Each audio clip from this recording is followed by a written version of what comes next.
अभी संदीप जी बता करके गए, हम लोगों का तो संकल्प है स्वदेश, संकल्प स्वदेशी, स्वदेशी अपनाओ और विदेशी भगाओ।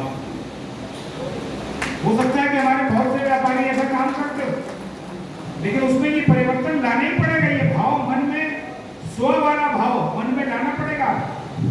अभी आप देखिए, ट्रंप ने जिस तरह से आपके भारतीय उत्पादों पर 50% का टैरिफ लगाया, मुझे लगता है बहुत से मित्र भी ये भी नहीं जानते होंगे कि टैरिफ का क्या मायने हैं और इसका क्या असर पड़ेगा। भारत की जो वस्तु अमेरिका में बिक रही है, आप अगर वहां कपड़ा बेचते हैं, आप वहां केमिकल बेचते हैं, आप वहां फर्नीचर बेचते हैं, या जो भी आप यहां से सामान भेजते हैं या वहां पर आपने अपने आउटलेट बना रखा, उस पर उन्होंने 50% का अतिरिक्त टैरिफ लगाया। जो चीज अभी तक 1000 रुपए की बिक रही थी, उसके ऊपर 50% का एडिशनल टैक्स लगा। स्वाभाविक बात है, भारत का उत्पाद वहां कम बिकेगा। आज अगर अमेरिकन चीजें, ये जो वॉलमार्ट भी भारत में आ गया, आपका अमेजॉन चल रहा है, और जितनी चीजें हम इस्तेमाल करते हैं अपने जीवन में, कोलगेट साबुन, कोलगेट दंत मंजन से लेकर कोका कोला, पेप्सी, जूता अगर हम अंग्रेजी मतलब ये अमेरिकन ब्रांड ले लें, चाहे रीबॉक हो, चाहे वो स्केचर्स हो, ये सब अमेरिकन कंपनी। हम अगर कुछ और इस्तेमाल कर रहे हैं कपड़े, तो वो भी कौन सी यूएसपीए कंपनी है ना, यूएस पोलो। मैं भी करता था, मुझे जब से हुआ मैंने वो रख दिया, मैंने कहा नहीं। तो हम जो भी संदीप जी कहते हैं कि एक स्वदेशी इस्तेमाल करना शुरू करें और एक विदेशी। ये भाव हमें अपने देश से अपने आप को जोड़ना पड़ेगा, जो नहीं जोड़ रहे। हमने जोड़ना बंद कर दिया, हमने कहा कि अंग्रेज तुम चले गए कोई बात नहीं, हम तो तुम्हारी कुछ पकड़ के लगते, तुम चले जाओ, 78 साल पहले छोड़ के, हम नहीं तुम्हें छोड़े। तो ये भाव परिवर्तन करने की आवश्यकता है।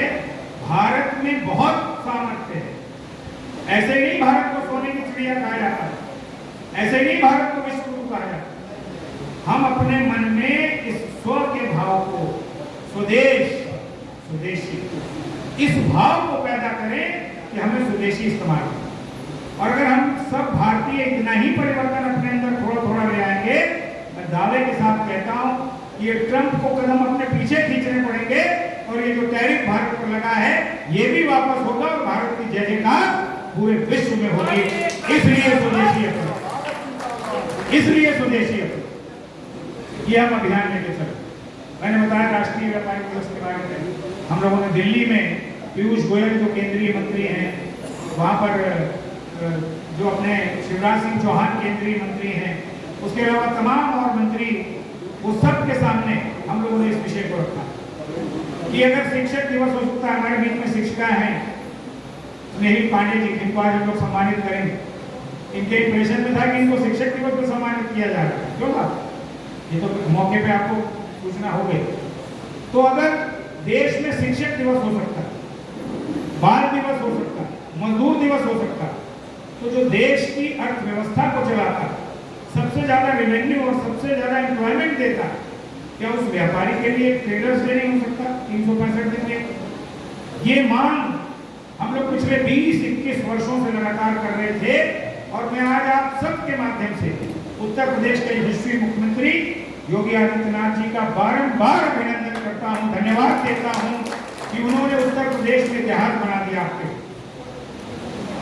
जैसे शिक्षक दिवस, मजदूर दिवस, उसी तरह उत्तर प्रदेश की सरकार ने आपके लिए व्यापारी कल्याण दिवस 29 जून को घोषित किया। और तो और हम लोगों के मन में ये था कि भाई घोषित हो गया, एक अलग बात, लेकिन अगर मुख्यमंत्री उसको आयोजित नहीं कर रहे, सरकार उसको आयोजित नहीं कर रही, उस व्यापारी दिवस के कोई मायने नहीं। 28 जून को लोक भवन में स्वयं योगी आदित्यनाथ जी ने स्क्रीन लगवाई, पूरे उत्तर प्रदेश के 75 जनपदों में स्क्रीन लगी, और हम लोग मंच पर मुख्यमंत्री जी के साथ बैठे थे, और मुख्यमंत्री जी ने स्वयं 15 उद्यमियों और व्यापारियों को मंच पर बुलाकर सम्मानित किया, जो पूरे उत्तर प्रदेश ने देखा। और हर जनपद में वहां के डीएम ने, वहां के मंत्री ने, या वहां का जो जीएसटी का सबसे बड़ा अधिकारी था, उसने वहां के व्यापारियों को, उस जनपद के व्यापारियों को सम्मानित करने का काम किया। जैसे एक स्वप्न पूरा हो, जो हम लोग सोच रहे थे कि हाँ ऐसा कभी हो सकता है, वो काम व्यापारी समाज के लिए हुआ। मैं इस पूरे सदन के माध्यम से मुख्यमंत्री जी का, सुरेश खन्ना जी का बार बार अभिनंदन और वंदन करता हूँ, बहुत बहुत धन्यवाद देता हूँ कि उन्होंने व्यापारी समाज को ये सम्मान दिया। अब इस सम्मान को राष्ट्रीय स्तर पर ले, उत्तर प्रदेश वाला व्यापारी को सम्मान ले